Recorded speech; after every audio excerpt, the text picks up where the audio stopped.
औज़ुबिल्लाहि मिनश्शैतानिर्रजीम बिस्मिल्लाहिर्रहमानिर्रहीम। मैं हूं उज़ैर खान और आप देख रहे हैं मेरा फेसबुक और यूट्यूब चैनल।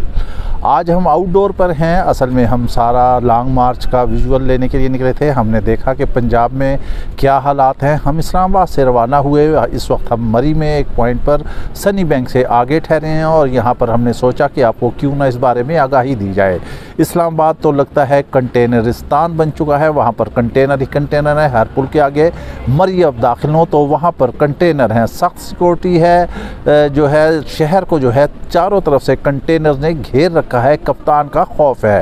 रात को मुख्तलिफ अफवाहें चल रही थी कि कप्तान जो है वो मुरीदके से वापस चला गया है, लाहौर चला गया है, मार्च ख़त्म हो रहा है। जो एंटी चैनल्स हैं वो कह रहे थे कि बस अब हवा निकल गई है।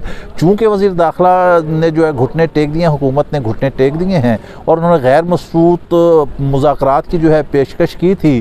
कप्तान जैसे वापस गया हुकूमत शादियाने बजाने लगी, मगर उन्हें कप्तान का नहीं पता। कप्तान नर्व्स की गेम में बहुत तेज़ है और आज वो वापस आ गया। मुरीदके से इस वक्त जो है धरना आगे चल पड़ा है। उन्होंने खिताब किया है और ख़िताब में उन्होंने हुकूमत को एकदम दबरदूस कर दिया है कि आप ये कह दें कि ये इस इम्पोर्टेड हुकूमत को जैसे जैसे मार्च बढ़ता जा रहा है ये दफन होती जा रही है।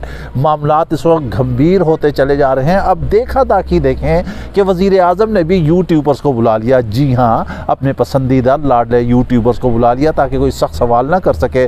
उनसे उन्होंने सवाल किया और वो कहने कि हम जवाब देना चाहते हैं, हम ये करना चाहते हैं। इमरान खान पर इल्ज़ामात आयद किए, मगर हम ये उनसे पूछते हैं कि जो 3.5 साल हुकूमत करता रहा उस पर तो आप इल्ज़ामात आयद करें। ज़रा आप अपने 30 साल भी तो देखें, अपने दामन पे भी तो देखें कि कितने छेद हुए हैं। अब तो हालात ये हो चुके हैं कि इंशा जी उठो अब कूच करो, इस शहर में दिल को लगाना क्या।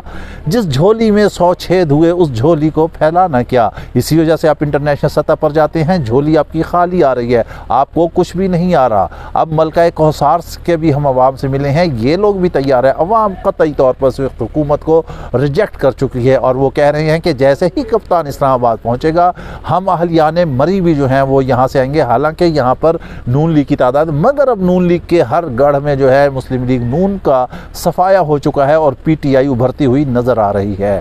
फिर हम आखिर में ये बात ज़रूर कहेंगे मुक़्तदर हलकों को कि वक्त अभी है, पुलों के नीचे से पानी ना बहने दीजिए, आगे बढ़िए और मामलात को हल कीजिए। कप्तान जिस रफ्तार से चल रहा है, जितने लोग उसमें जम्मे गफ़ीर में आ रहे हैं, लाखों लोग आ रहे हैं, उस हिसाब से आप देखें धरने को और भी मज़ीद टाइम लग सकता है।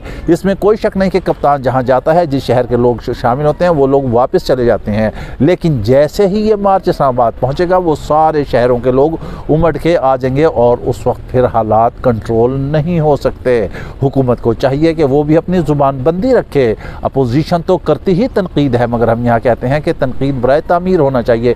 वो होना चाहिए जो रियासत के हक़ में भला हो, कौम के हक़ में भला हो, दुश्मन को खुश ना करें और मिलजुल के बाहमी अंदाज से इन मसाइल को हल करें। लेकिन कप्तान की आपको बता देते हैं हम, अगर शफाफ इलेक्शन होते हैं, उसका मुतालबा माना जाता है तो जीत उसी की होगी। इसके साथ ही आप हमें इजाज़त दीजिए। अपना ख्याल रखिएगा। अल्लाह हाफ़िज़।